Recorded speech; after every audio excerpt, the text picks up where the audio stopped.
Hello. Continuing with the performance. Last class what we were doing was the doctrine of frustration. Doctrine of frustration is when the breach happens due to some cause or the other. Okay. Apart from what has been attributed to the person who has caused the breach. Okay. Now that way when we were doing that part, what you have to take into consideration is also the torts, where you have about the negligence. If you have read about the law of torts, you will remember the negligence part very well. What it says, duty of care, breach of duty of care, consequence of the breach of duty of care. Along with that, what you have is the contributory negligence. Now all of us know contributory negligence very well. Am I right? So you have to put in all those aspects as well when you are giving your judgment. So when somebody has caused a breach, I was talking to you about M and C. C has to do, but he has caused the breach. But the reason for the breach is me. The reason for him causing the breach is me. Then me as one of the parties would be accused of contributory negligence, right? So here when we are talking about this breach particularly, when we are talking about the performance, what you have to see is one, the whole performance. Number two, what you have to see is the part performance. As we have already seen, whole performance means the entire contract. Or if it is a part performance, say the whole performance is like this, then you have various parts. Now each of these parts will be deemed to be a whole in itself. Deemed to be a whole in itself. When will it be deemed to be a whole in itself? If the contract stipulates so. If the contract stipulates so. We have already discussed this. If I am doing this particular, I say this is 5 lakhs, this 5 lakhs, this 5 lakhs, this 5 lakhs, this 5 lakhs. So you do it when I give you 5 lakhs. You do the other part when I give you the other 5 lakhs. So even though it is a part of the whole performance, each part shall be deemed to be a whole in itself. That is how when we are doing, when we are doing the bank loans. How do we do? Wherever there is a check bounce or wherever there is a non-repayment of an EMI, only on that basis we file a case. Either for recovery or check bounce or whatever it is, only for that particular transaction we file a case. So what does it say?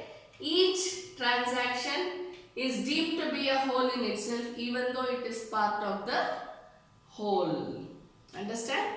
So this is what we have about the performance. Then next, what we have to read about is the when.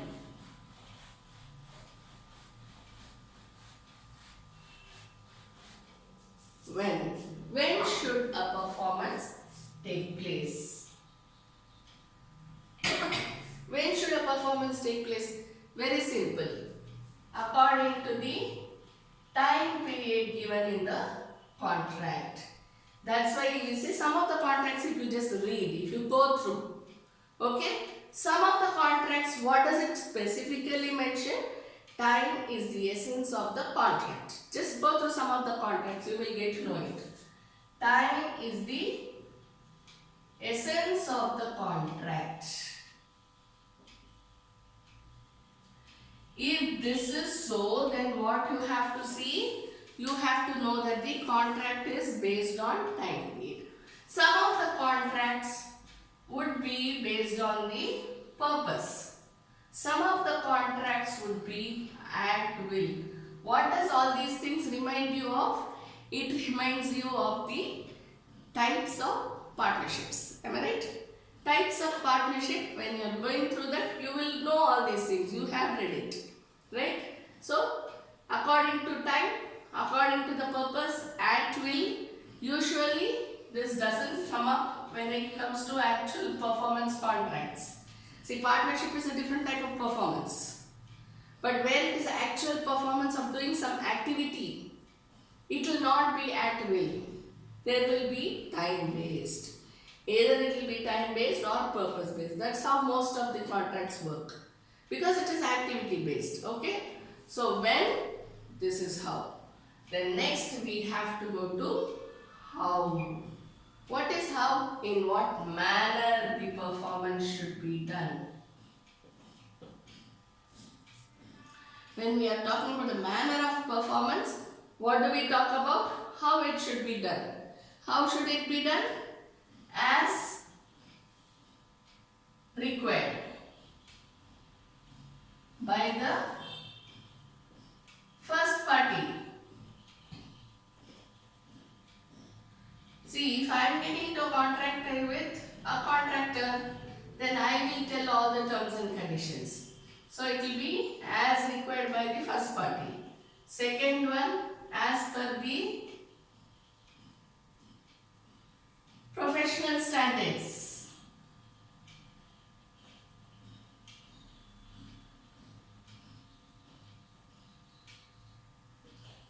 As per the skills and expertise. As per the skill and expertise of the other party. As per the professional standards. Whatever is there in the market. Okay, see, if he is a carpenter, I will expect him to stick to certain professional standards. Maybe his skill may be to that level or no. I have no idea. But when I give him a contract, I will expect him to stick to professional standards. So when this also doesn't happen, any of these, okay? When any of these don't happen, even then it will amount to breach of contract. So breach of contract doesn't necessarily mean that there is no performance at all on the other part, by the other party. On the other part means by the other party who should perform. It is not no performance at all. It may be no performance, it may be no part performance, it may be no quality performance, it may not be performance within the time period, right? So it can be anything. Purpose of the contract will be something else, but the person will be doing something else. You understand? So in that case, if it is not related to the activity of contract, then it will amount to breach. Clear? A performance mainly deals with what is breach and when is it considered to be a breach. So performance, when you say, you should always remember whole performance, part performance, and when will you deem a part performance to be a whole performance. See, while reading, you may find it very easy. You already know all these topics. I don't have to teach you again, but I am not teaching you with the aim of teaching you as an LLB student. You should apply this to the judgments which you will be writing as a judge. Okay. So now when you get a case, suppose a person says, sir, your honor, I got into a contract with builder. He told me he will give me within 30 months. He told me he will give the building within 30 months. What he has done? He has not given it to me within 30 months. Now it is the 40th month and he is still extending it.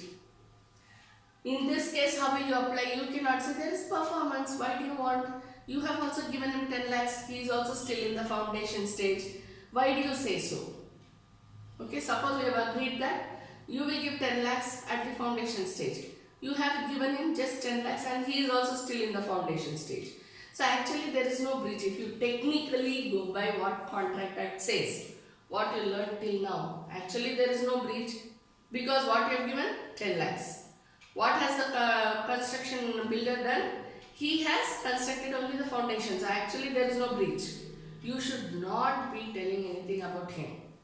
Okay? But you can always tell that you look at the terms and conditions of the contract. If the terms and conditions says that you have to pay the further only on the completion of the building. Say, or when he raises the bars. All those iron rods, on the foundation. So when he raises the erections, that is when you have to give him another, say not 50 lakhs, 15 lakhs. This is the condition. But what he has done? You have paid him 10 lakhs, he has put the foundation. And it is stopped at that. And it is already the 30th month. What would he say? Sir, he didn't give me 15 lakhs. Therefore, I didn't make any erections. But you should read the terms and conditions of the contract. Whether 15 lakhs should be the first performance or erection should be the first performance. If it is written on payment of the next installment of 15 lakhs, the builder covenants to make the put up the erections. Suppose it is written like that, then this party is at breach. But if it said that builder should put up the erections first, then I will pay him 15 lakhs, then it is not at all wrong. Understand? And suppose everything has been paid, but 30 months has also lasted, still it is going on to 40th month.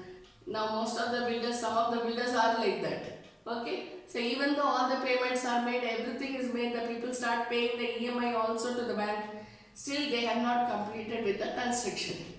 So in that case what happens? They will have to file a case for breach. Understand? So it is not necessary that they are not doing anything at all. It can be part of performance as well.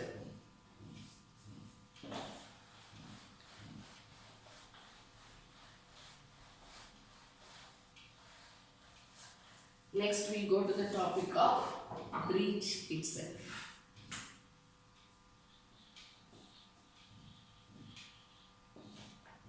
What is a breach? Just now we finished with the performance, so you must be knowing what's a breach. Breach is not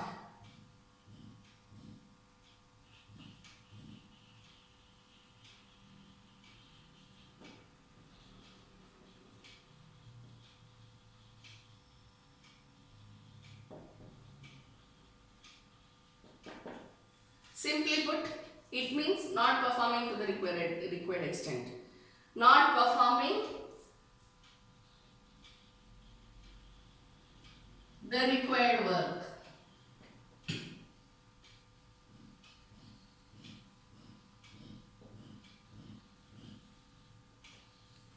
When we say required work, you should remember part or whole. Okay, this is what we were discussing till now, so it would be boring if I discuss again. So you can just remember whatever we have done in the performance part and then get on to this, okay? So now strictly breach means not performing to the required extent or not performing the required work, not performing within the agreed time period.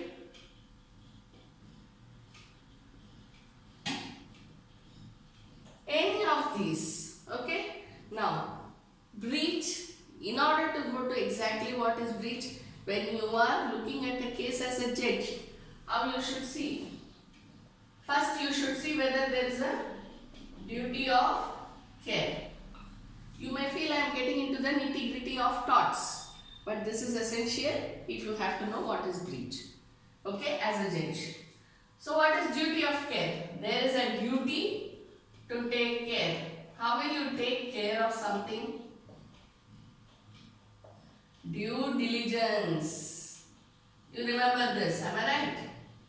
Due diligence is required. Diligence means what? Doing the work appropriately. If I am a lawyer, I should do my lawyer work appropriately. If I am a CA, I should be doing my work according to what is required of me. Right? That is known as duty of care. If I am a doctor, I should take care about how I treat the patients, what is the medicines that I give, everything I should take care. Clear? So duty of care. So what is important? Existence of duty of care. Clear? Next one. Breach of duty of care. This duty of care, where it is existing. Remember, existence of duty of care is very, very important. Why? Because if there is a right to sue, then there should be right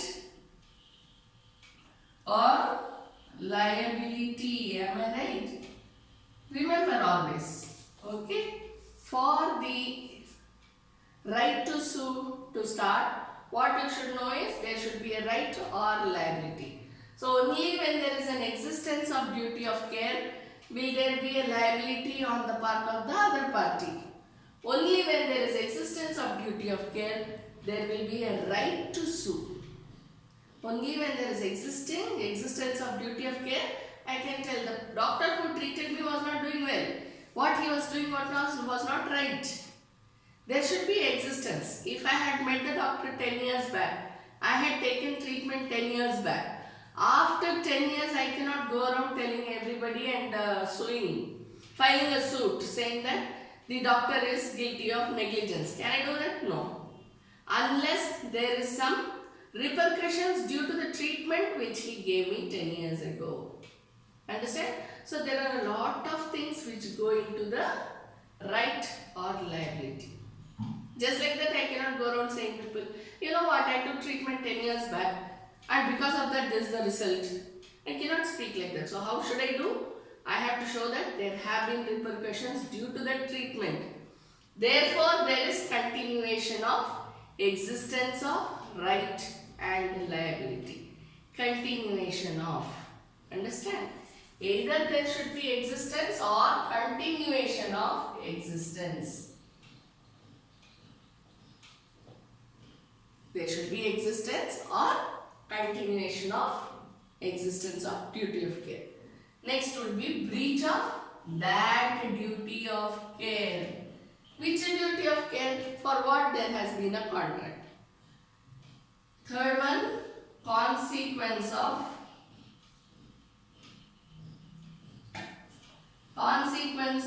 due to the breach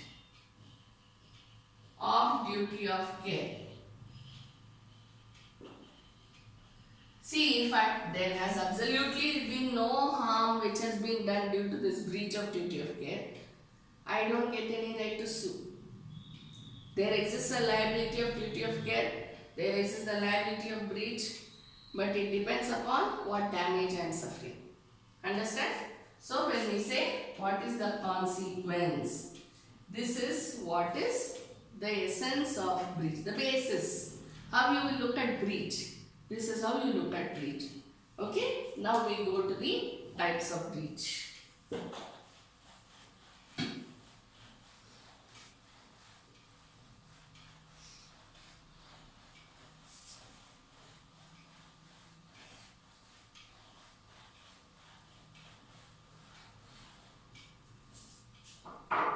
What are the two types of breach?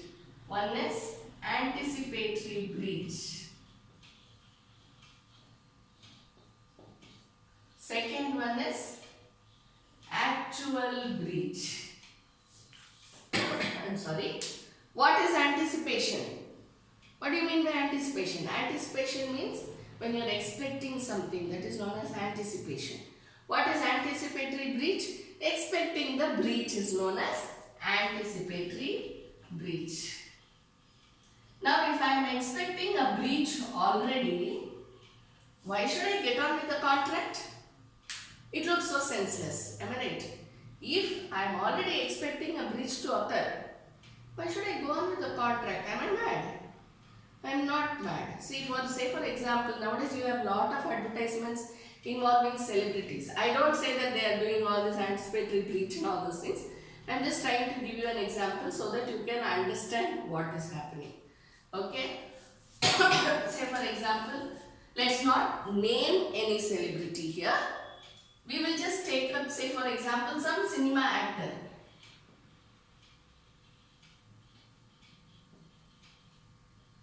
There is a cinema actor, movie actor who comes on to an advertisement, say a toothpaste advertisement.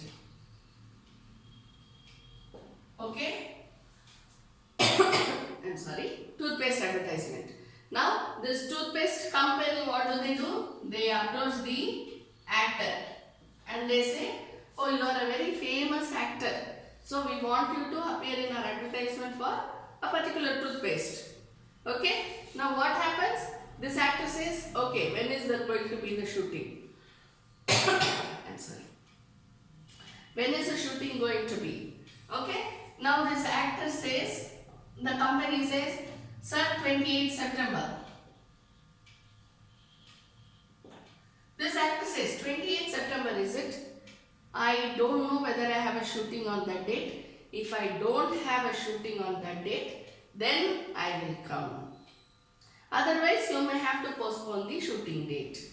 The company says it's okay, no problem. We are ready to wait for you. If you can, please make it on 20th September. Otherwise, we will postpone the date as per your requirement. Okay. Now here, what does the actor say? He is already indicating about breach. In what manner? So this company knows. They are already expecting the breach. What if he has a shooting on September 28th? Then automatically give it. So they know it. Right? So that is known as anticipatory breach. But for an anticipatory breach to be valid, there should be information. Information by whom? By the actor to the company. Information by the actor to the company. What he said now, no, I don't know whether I have a shooting. If I have, then you may have to postpone. That is information. This is very, very important. Why? Because based on this information only, the company can go for remedies to breach. See, on the day this company approaches the actor, if the actor says this particular information, then these people will not be getting any remedies. May or may not.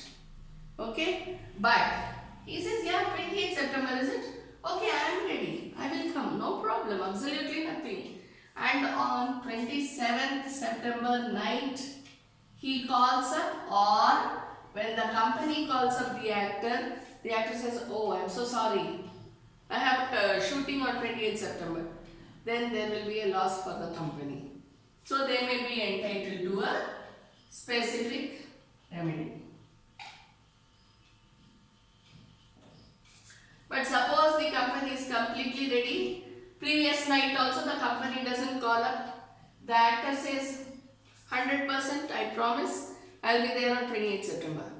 So the company doesn't bother. It goes on with the preparations. And on 28th September he doesn't turn up. Next day when the company calls up, he says, oh, you know I am a busy actor. So there will be remedies which will be available. Understand? So anticipatory breach, if there is information, sufficient time period should be there. Then how you will decide? See, if the court, when the case is filed, the court should decide whether damages should be given. You would have seen so many cases. In the issues itself, we will have to frame whether the case is fit enough for damages to be given, whether how much damage should be given, right? Whether damages should be given, how much damages should be given. Clear? So now when there is an anticipatory breach, you will look at when the information was given, and if there has been a breach, was the information given much before or was it a little later? How was it done? So this is how you will have to look at the anticipatory breach part.